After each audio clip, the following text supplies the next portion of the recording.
Mana qo'zi qo'chqorlarimiz yem yeyapti. Bular hozir quruq yem yeyapti faqat.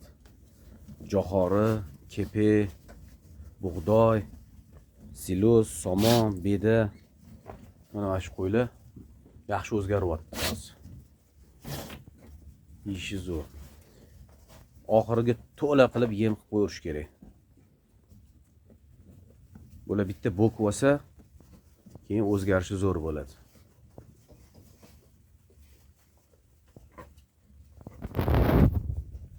Ketidan beda tashab qo'yish kerak. Quruq hasha yesa oshqozoni yaxshi ishlaydi. Bo'kishga hojat qolmaydi. Mana hammasi boshini ko'tarmay yeyapti. Bir kun och qoldirib, qantarib qo'yish kerak bularni. Keyin nima bersanglar, xohlagan narsalarni yeyveradi. Tanlamay yeyveradi bular. Mana somon, beda, silos, jo'xori, kepe hammasini yeyapti. Mana etlari